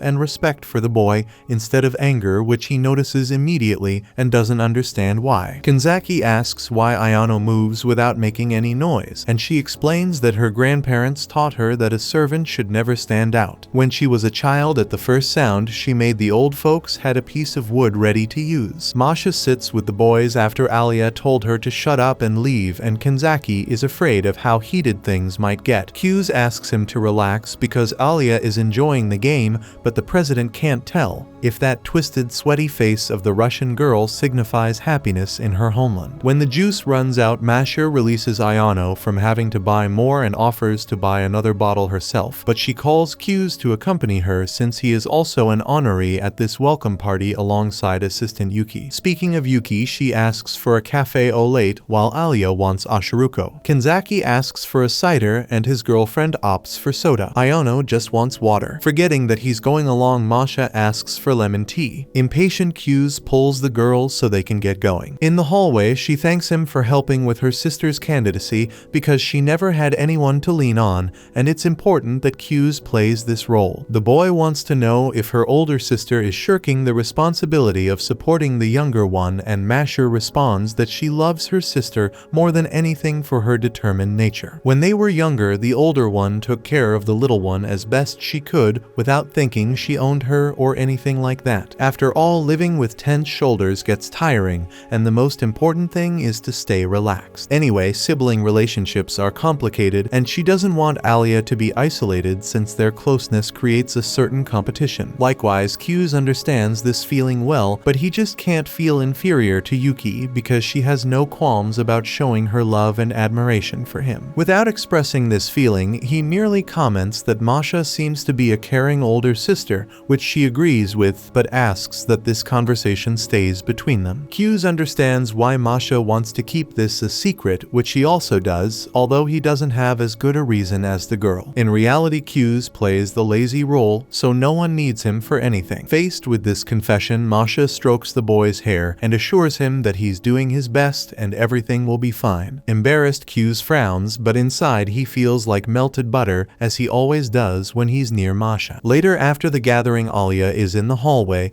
and is approached by Taniyama Sayaka from Class F. Sayaka was Yuki's opponent in the elementary school election and heard that the Russian girl is running this year. Bluntly, the girl claims that Alya should be ashamed for playing this role because she stole the running mate Yuki had in mind, assuming it was just to annoy the rival candidate. Alya gets nervous at this insinuation from the stranger, as if she were capable of doing something dishonest just to get Q's to support her for president. Regardless, Sayaka doesn't seem willing to change her mind about this and claims that it doesn't matter how Alya achieved this, but the fact that she pulled a lazy guy onto her ticket proves it was just to irritate the opponent. Q's was passing by and sees that things are getting heated, so he decides to intervene. Alya explains that the weird girl is accusing her of stealing him just to annoy Yuki, so the boy steps in and states that he decided on his own to join Alya Kujo's campaign. Even with Q's himself explaining Sayaka doesn't believe it for a moment, because according to her the guy had been slacking off for a long time. Relentless, she just wants to know what motivated him to form a team with this transferred Russian girl, and Q's admits he was slacking off but doesn't want to hear any stories. He volunteered to work with Alya, and Yuki accepted the decision without any fuss, so there's no more to discuss. Moreover, he wants Sayaka to apologize for insulting his running mate. In response, Taniyama Sayaka claims that in the end, it's Q's who is wrong, then approaches him and challenges the guy to the student congress. The crowd around them gets excited just hearing these words and gathers to watch the confrontation. According to Sayaka, someone like Q's shouldn't have a place on the student council, let alone as vice president. The girl goes further and calls Alya a puppet, so the Russian girl takes it personally and now steps up for the fight as well. Thus, Sayaka declares she will defeat them both in argument. The next day, Kanzaki reads that the topic of the Congress debate is introducing the selection of teachers for participation in the student council. Q's gets upset because his rival chose this subject, knowing that his reputation among the teachers isn't great, so the president questions if they really plan to go through with this. Alya emphasizes that winning would be important to strengthen her candidacy, especially since that girl insulted her and her running mate right to their faces. Likewise, Q's supports the decision to participate in the Congress because it would allow them to promote Alya's candidacy earlier. With that, Kanzaki gives the two the green light for the event and asks someone to plan the announcement of the debate, which Yuki volunteers to do. With her passive-aggressive manner, the girl wishes Alya and Q's good luck. Later in the afternoon, the two are busy discussing what to expect from the Congress. The running mate speculates that their opponent might use a certain line of argument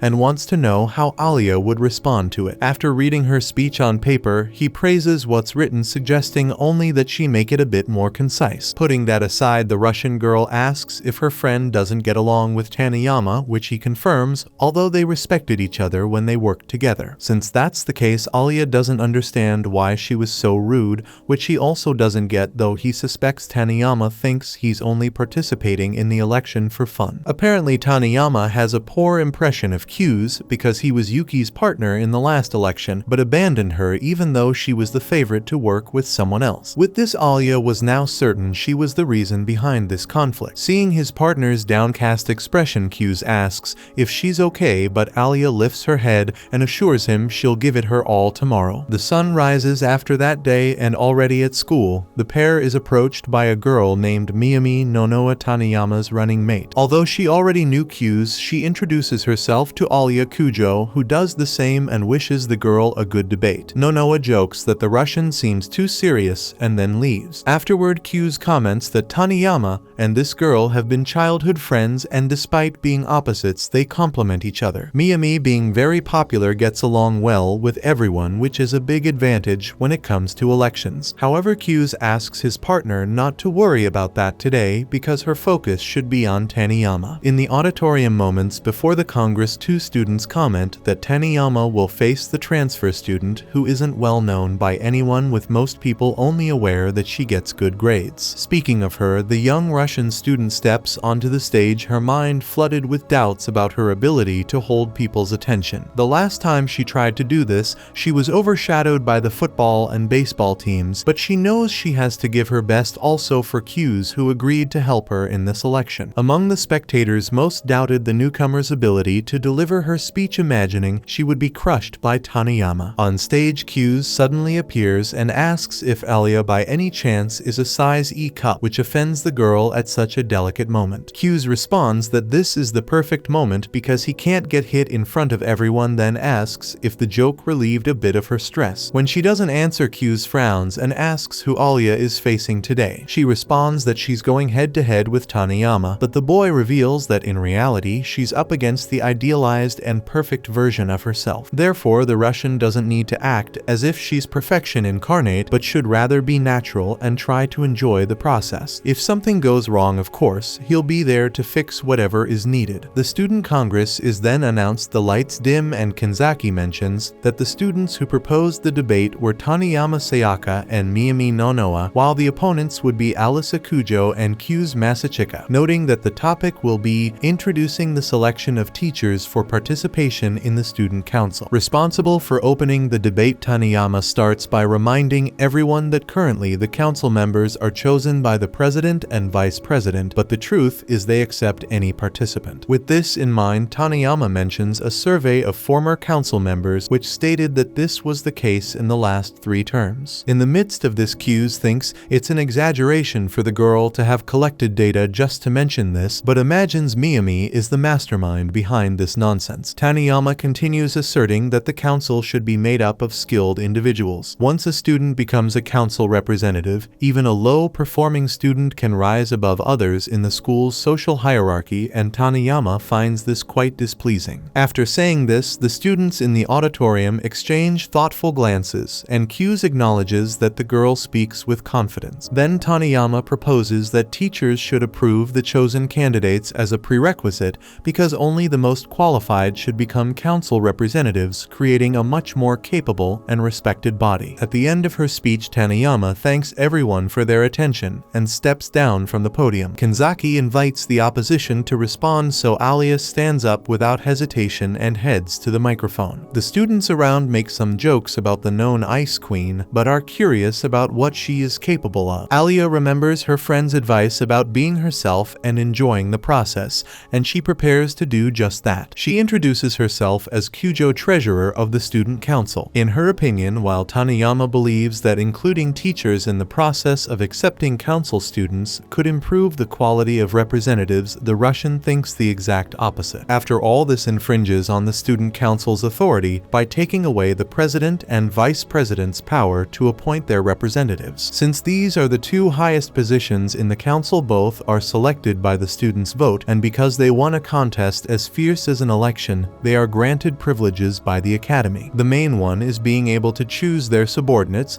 and no part of this should be handed over to the teachers. That would be to say that the student council cannot function on its own without their intervention, and this academy prides itself on respecting the students' autonomy, which is why a great deal of power is vested in the student council. If teachers are included in the approval process, the council presidents will lose the ability to choose trusted subordinates and will also be unable to reject any recommendations made by the teachers. Just behind his companion, Q's feels relieved to see that Alya remains strong. Observing the audience, he realizes that both opposing arguments are valid, which is why the students are so divided. Meanwhile, Taniyama stares directly at Q's, suspecting that he wrote the entire speech for the Russian, which isn't true. At that moment, Alya finishes her speech and Kanzaki announces the beginning of the debate. Taniyama interrupts the proceedings and brings up that the student council recently accepted all the volunteers. Alya steps in, arguing that this didn't cause any problems, so she questions why the girl is so bothered by it. The rival responds that it's essential to involve teachers in the selection process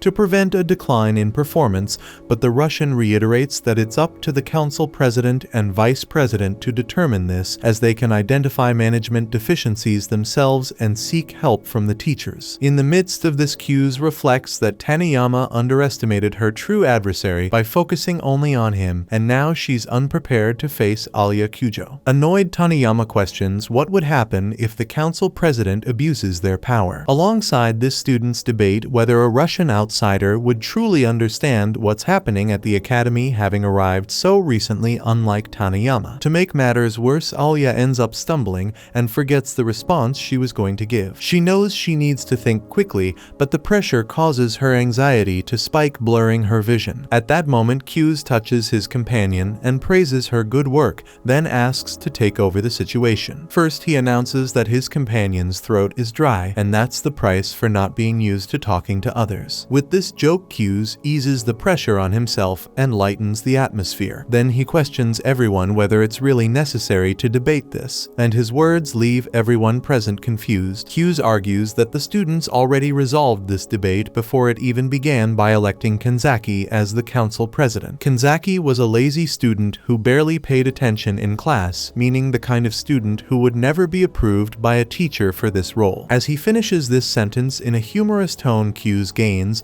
even more sympathy from the audience, provoking several laughs. Then he delivers the twist in the story, reminding everyone that the current council president turned things around by improving his grades and becoming an excellent representative. This case was only possible because the system allows individuals with goodwill and determination to run for leadership positions, which is why Q's asks once again if it's necessary to raise this debate. With that, Kanzaki confesses that he's still processing the bullying he just took, but since no one speaks up, he intends to move on to the final considerations. Finally, he asks if the opposition has anything else to say, but instead of reacting at the podium, Taniyama gives up and leaves the stage. Alya goes after her, and it's unclear whether it's to support her or to give her a piece of her mind. Either way, Miyami sees no other option and admits defeat. At this point, Taniyama reflected that she saw Q's and Yuki as the perfect duo due to their intelligence and strong bond. Because of this, she accepted her defeat back then without much resistance, even though she felt a bit envious. Now seeing Q's with another candidate, Taniyama feels somehow betrayed by the idealized vision she had of the duo she once considered unbeatable, and that's why she expresses her anger when Alya catches up with her. After calming down a bit, she admits that she played the fool by putting the duo on a pedestal and placing all her faith in them. At that moment, Taniyama's friend arrives and asks to take control of the situation. Alya agrees without hesitation, but before leaving, she confesses that she doesn't know why Q's chose her, but her only wish is to meet his expectations to the point where Taniyama might one day see the two of them as the new most promising duo at the school. With that, the Russian leaves and Miyami admires her, something even Taniyama does this time. That's why she decides to apologize for the trouble she caused. In charge of the events lighting, Yuki comments that her brother was a pushover for taking so long to resolve this debate and that this naivety will be his downfall in the elections. On the other hand, Ayano thinks the guy did well with the Russian, so her boss complains that the most important thing is to appear confident and cool instead of praising the opponent. Ayano points out that characters with these traits are usually the ones who lose in the end, and reminds her that drinking coffee inside this room is not allowed. Later, Alya shares what was going through Taniyama's mind, which is why she promises to convince her and Q's that she is the best choice for president. Taking advantage of the moment, Q's reveals that he competed with Yuki in the previous election because he couldn't refuse, as he felt guilty about something that happened in his childhood. This guilt led him to lower himself to the point of never wanting to stand out so much, so that he was called the vice president of the shadows. However, now he's running because he genuinely wants to stand by Alya's side. Then he asks why the Russian accepted him as her vice, to which she responds in Russian something Q's isn't sure he understood. Soon after, she laughs and asks the boy to leave, but not before questioning what kind of silly joke that was about her chest. Embarrassed, Q's explains that a girl once said that Alya was probably an E-cup, so he just repeated the joke. In turn, Alya responds in Russian that it's almost that and leaves irritated. As night fell over a luxurious mansion, the family patriarch was discussing with Yuki about the conference where Q's Masachika had debated against the heiress of Taniyama Industries. The man recalled that this girl had competed with Yuki until the end of the elementary school presidential election, so he had expected great things from her and not that she would back out in the middle of the debate. Yuki simply replied that she must have had her reasons, and the man understood that whatever they were, it gave Q's campaign legitimacy. In any case, he reminded Yuki that she must not lose no matter who her opponent might be, and the girl acknowledged her grandfather's words. He emphasized that perhaps the girl was not as talented as Masachika, but at least Yuki understood that with great gifts come great responsibilities that Masachika had run away from. He was born with incomparable talents and unmatched privileges, but he threw it all away. For this reason, losing to him was something that could never happen. After this conversation, Yuki's mother asked if she was still close to Q's. Upon hearing that she was, the woman felt relieved and told her daughter not to worry about it. After closing her bedroom door, Yuki demanded a hug from Ayano, but just a hug wasn't enough for her, so Yuki rubbed her face against the maid until she felt better. The next day, the boys at school commented to Q's that he did an excellent job at the conference. Q's sat down and noticed that Alya was as distant as ever, so he said that the guys there wanted to know more about her exploits last week. However, the boys didn't seem very interested in starting a conversation with the Russian girl, so Q's kicked the desk of the friend sitting in front of him,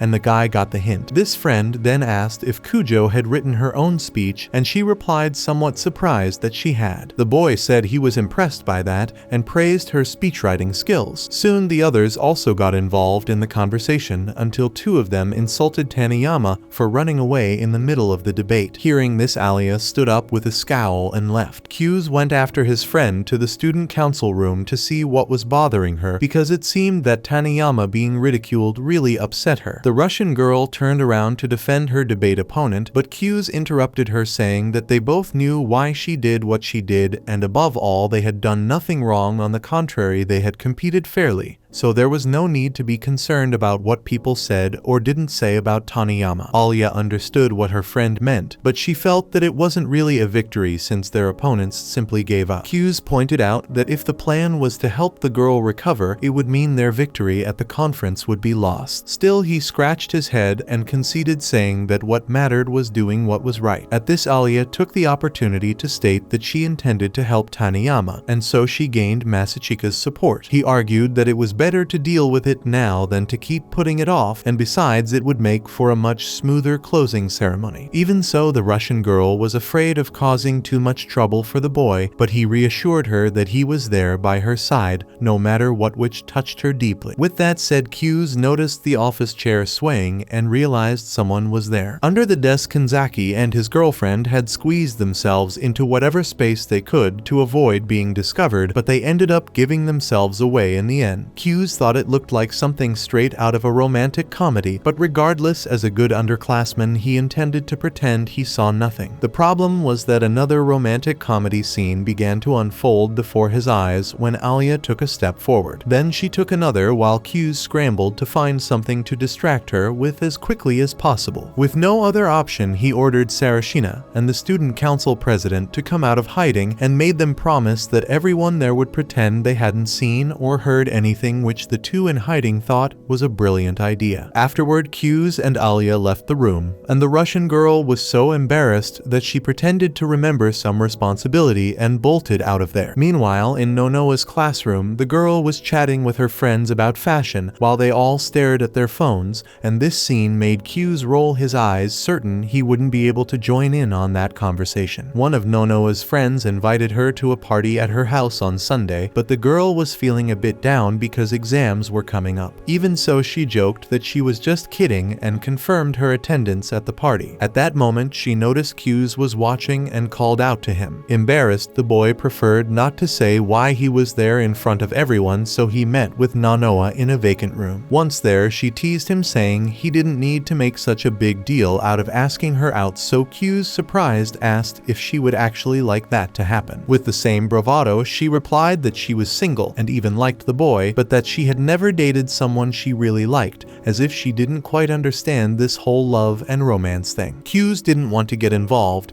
but since he was already involved, he commented that the girl shouldn't be so easygoing if she didn't like it, and she responded that Taniyama had said the same thing to her, but with a slap as a bonus. Taking the Q's noted that people at school were bad-mouthing Taniyama, so it would be good to do something to change that. Nonoa found it funny that the boy would come to talk to her about it, given that she saw the two of them as enemies. In fact, she confessed that she had even infiltrated the audience. About this, Q's was surprised that the girl would risk her friendships like that, but she replied that she didn't care about losing any friendship other than Taniyama's. Q's assumes that people like Taniyama, who have a burning flame within them, must be a complete mystery to Nonoa. She adds that someone who possesses a brightness you lack will always be attractive. In fact, Nonoa believes that both she and Q's are unhappy cynics clinging to their radiant partners, so she jokes that an evil scheme should be concocted in this room right now. Masachika prefers to stay on the good side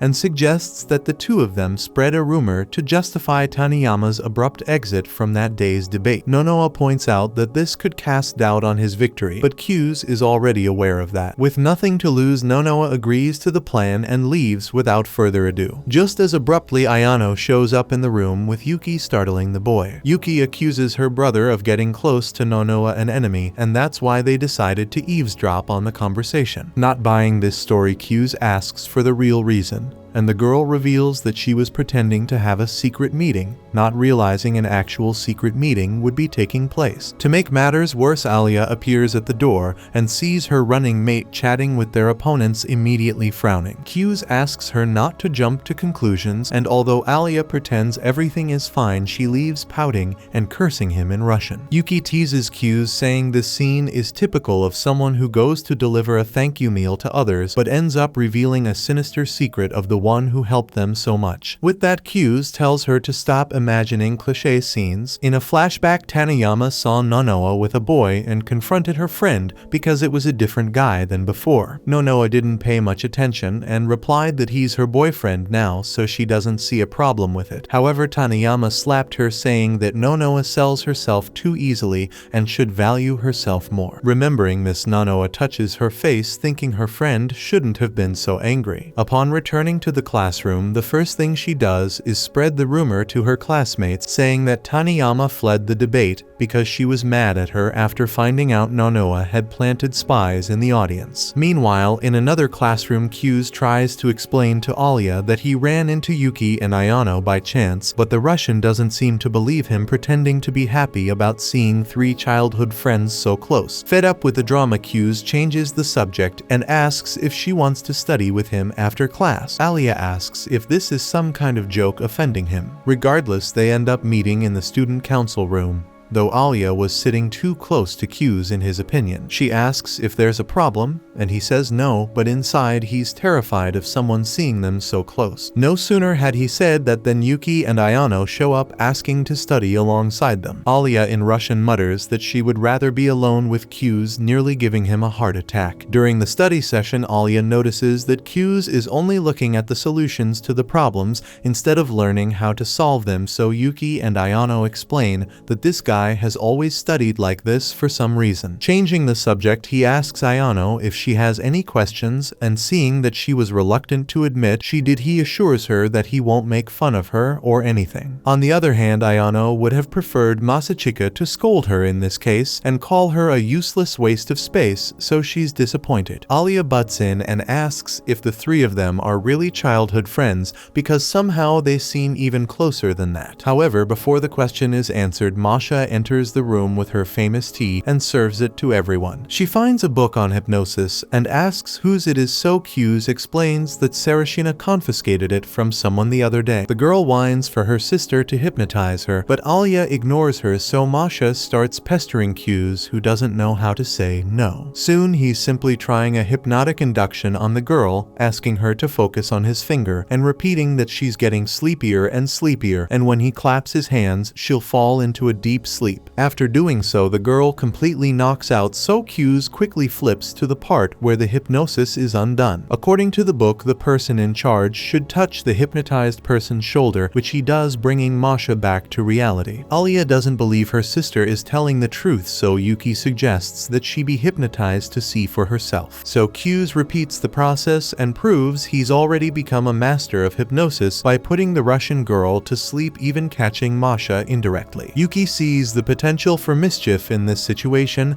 and suggests a more mischievous act of hypnosis, while Ayano was thinking of something more innocent like discovering a personal secret from the two. Ignoring the maid's suggestion, Yuki induces the two girls to become increasingly flirtatious, so they both stand up and Masha pulls Alya and Q's onto her lap. Yuki gets frustrated because she didn't expect Masha to be the one to form a harem, while Q's asks to leave but isn't allowed to. Alya feels uncomfortable in her clothes and starts taking them off slowly, with Masha following suit. Q's taps the Russian girl's shoulder before things get out of hand, while her sister taps Masha, but it doesn't work. At that moment, Sarashina opens the door and sees the whole scene, so Yuki quickly explains what's happening. Thus, Sarashina springs into action and neutralizes the hypnotized girls with slaps, waking them up. Then she gets ready to beat up Q's for seeing the girls in such a state. After all the chaos involving hypnosis, a Russian Russian-Japanese girl and death threats, all Q's Masachika wanted was a bit of peace at home so he could study in peace. However, his mind couldn't stay focused on his work because Brain Hazard, the coolest anime of the moment, was about to release its latest episode. Q's wrestled with himself to forget about the anime and concentrate on studying, but the truth was it just wasn't happening. Glancing at the clock, he realized the episode had already been released, and he found himself caught in that classic mental debate between leisure and responsibility. In the midst of this, Alya called, though she didn't have a specific reason for doing so. Playfully, he asked if she missed hearing his voice, and Alya responded in Russian, asking if there was anything wrong with that. The moment Q's heard those words, all he could do was imagine himself falling to the floor. He remembered that Q's had told her he tended to get silly when he was alone, so she asked if he was managing to study. Q's admitted he was having trouble staying focused and wanted to know how Alya managed to keep her head straight in moments like this. With that to keep his mind motivated, Alya suggested a bet. Since their exams were starting the next day, if Masachika placed among the top 30 students in the school, she'd do anything he asked. If not, she would get to make the request. Without thinking too much, Q's said it sounded like a good deal either way. But he quickly realized his mistake and warned her up front that he wasn't interested in any masochistic demands or anything of the sort. Alya brushed that off and said the name in Russian, claiming she had just given him a hint. Q's pretended he didn't understand, and the two sealed the deal. Curiously, Alya didn't seem too bothered by his outburst, which had been happening more often lately. So Q's pointed out that she was starting to get under her big brother's skin. Alya quickly reminded him that they were the same age,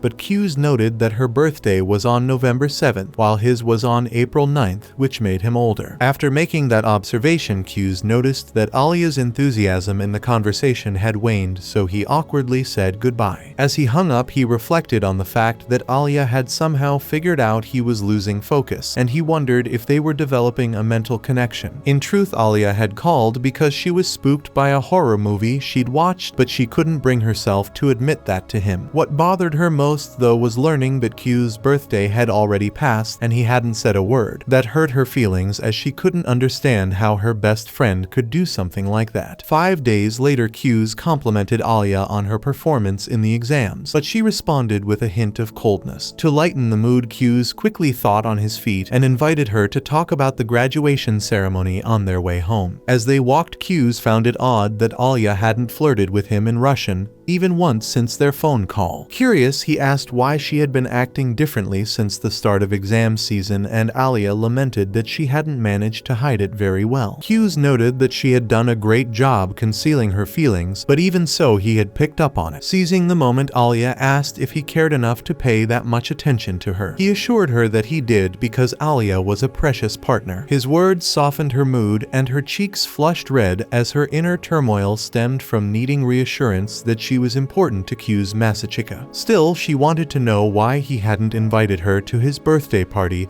so she worked up the courage to ask. Q's explained that he hadn't thrown a party at all, assuming that celebrating birthdays must be a Russian thing. After all, he hadn't had a birthday party since elementary school. Nevertheless, this was the perfect opportunity for him to ask if Alya had really wanted to celebrate his birthday with him. She defensively explained that in Russia, not inviting someone to your birthday meant you didn't want that person in your life anymore. Q's wasn't entirely convinced by that story, but he invited Alya to celebrate his belated birthday anyway, as a way to prove he valued their friendship. The next day, they planned a celebration 3 months late and met up in town. Q's felt the heat, but knew it was better to be dressed this way than in the long-sleeved uniform. As Alya mentioned that the student council president was looking into getting cooler uniforms for the school, Q's glanced around and noticed that everyone was staring at them. When he looked back at Alisa Kujo, he saw that familiar aura of beauty surrounding her, and it made him understand why she attracted so much attention. He commented on it, and she explained that it was simply the price of being beautiful. He imagined she would get hit on a lot if she were alone, and indeed she did, though Alya often responded in Russian until they gave up. Q's was glad that Alya didn't let any smooth talkers string her along, to which she pointed out that his reaction showed a possessive streak, almost as if they were were a couple. Kyu's admitted that he tended to act that way when he was out on a date. Embarrassed Alya, who had realized she was indeed on a date with the boy she liked, commented in Russian that it was her first time, though Kyu's wasn't sure if she meant her first time with him or her first date ever. They soon arrived at Casa du Bife, a restaurant that was usually pricey but offered some great lunch deals. Once inside, Kyu's gave a quick rundown of how the graduation ceremony worked. First, the candidates for student council president would present their political goals, followed by their running mates explaining why they supported their candidate. Then came the most important part. Even though the event didn't involve a formal vote, there was something similar to it. After each pair speaks, the audience reacts, and the crowd applauds only for whoever they want to win. Alya asks if it's possible for a candidate to receive no applause at all, and Kyu's explains that it is. In fact, he imagines they won't be able to match Yuki's applause due to her popularity, so their goal is to keep the gap from being too large. Alya thinks this strategy is too defensive, but Kyu's considers it a realistic assessment of the current situation. Speaking of which, he plans for their team to give their speech before the competitor because the first speaker often gets a more subdued reaction, while the crowd weighs its options, giving them an excuse if Yuki outshines them. Alya doesn't like the idea and shoots Kyu's a dirty look, so he tries to lighten the mood and asks if the clever girl would rather play dirty, like messing with their opponents' heads. With that, Alya softens a bit and her partner eases the tension by assuring her that Yuki wouldn't stoop so low either, since she's nothing like Miyami no Noa. Alya asks what he means by that, but their food arrives just in time, and the two turn their attention to celebrating the belated birthday. Before long, Alya wonders if her running mate started the rumor about Miyami, but he pretends it was all her initiative. Either way, it buried the issue with Taniyama, but also buried the results of the Congress. Alya regrets that happening, but thanks her friend for prioritizing her during the process. With that, Kyu's gets flustered and turns away, so Alya, for the first time in Japanese, comments that the boy looks really cute when he's embarrassed, then offers him a piece of meat to feed him. Everyone around is tense, expecting a climax, while Kyu's casually eats the meat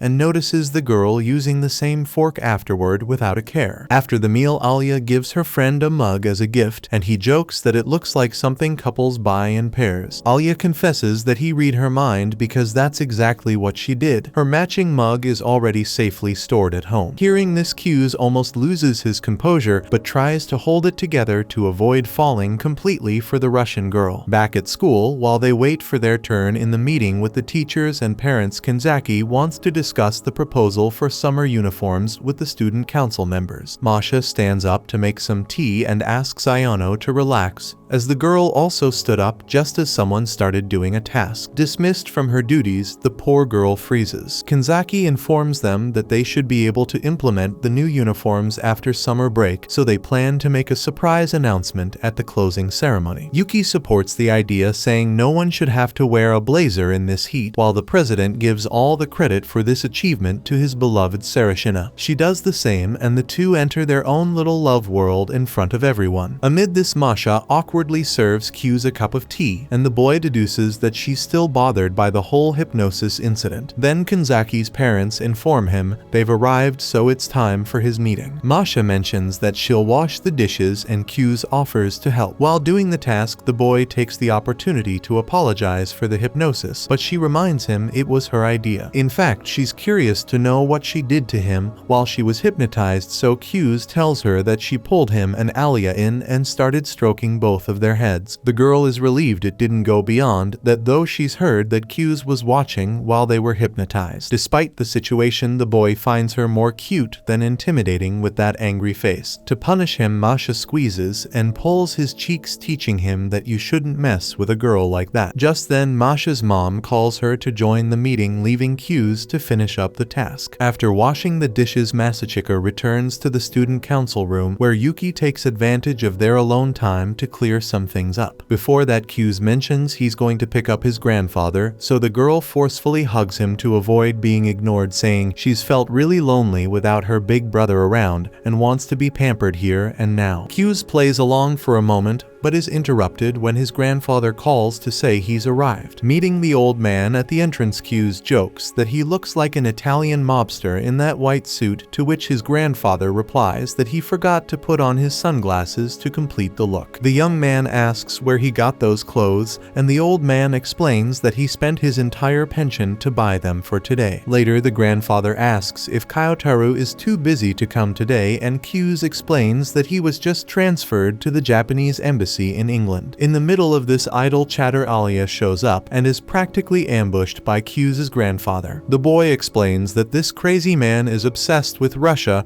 while trying to keep him in check. Beside the girl, Alya's mother finally introduces herself as Kujo Akemi and mentions that her daughter always talks about the boy at home. Embarrassed, Kyu's hopes it's all good things until he notices his grandfather has disappeared. The old man had wandered off to ask the Russian girl to marry Masachika and join the family, forcing Kyu's to regain control over the madman. Alya's mother also teases her daughter about this marriage talk. After the meeting, Kyu's runs into a woman named Yumi, triggering a heavy memory from his childhood. When greeted by Kyu's grandfather, she returns the greeting by calling him her father-in-law. Thrown back into a memory from his childhood, Kyu's is running to show Yumi the high score he got on a test, and she praises the boy enthusiastically. One day, during a brilliant piano performance, Kyu's receives excited applause from the entire audience, but Yumi seems strangely unsettled. This made the young Kyu's realize that his performance wasn't enough to impress her, so he began practicing even more intensely. However, contrary to what he expected, Yumi became annoyed with the sound of piano playing throughout the house and told him to stop. With tears in his eyes, young Masachika stopped immediately, left speechless. At that moment, he wakes up from the nightmare,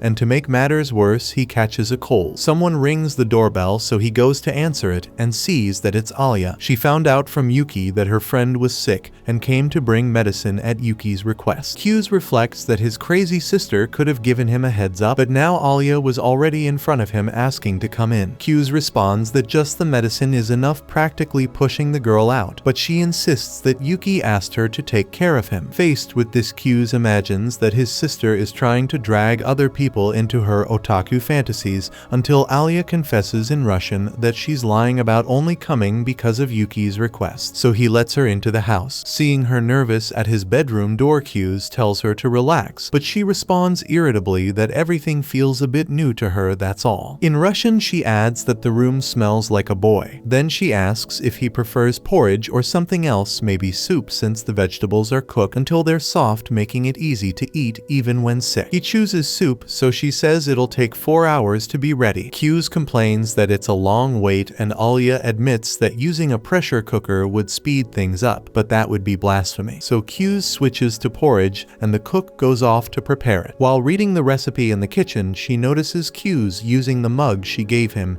and is filled with happiness. Sometime later, when Masachika is running a high fever, the porridge is finally ready. Seeing his friend wearing an apron and serving the bowl on a tray, he thanks her for the lovely sight, prompting the girl to sarcastically remark that he seems just fine already. Afterwards, she sits on the bed and hands him the porridge, asking if he can eat on his own. Kyu's can eat without any trouble, so he takes a bite and praises the taste. Embarrassed, the Russian girl doesn't respond properly to the compliment, as her mind is on another question. She wants to know where Kyu's parents are. He tells her his dad is at work and he doesn't have a mother. After filling his stomach and taking his medicine, Kyu's announces that he's going to sleep so Alya can feel free to leave whenever she wants. The Russian girl replies that she'll be studying in the living room in case he needs her, but that's not exactly what he meant. He was trying to hint that it was time for her to leave, but she insists on being his full-time nurse, so that's how things stay. After resting, Kyu's wakes up after 8 in the evening, assuming his friend had already gone home, but when he opens the door, Ayano is there in his house, standing next to the Russian girl dressed in her maid outfit. Seeing her boss awake, Ayano rushes over to help him up, but he warns her to be careful with that chest of hers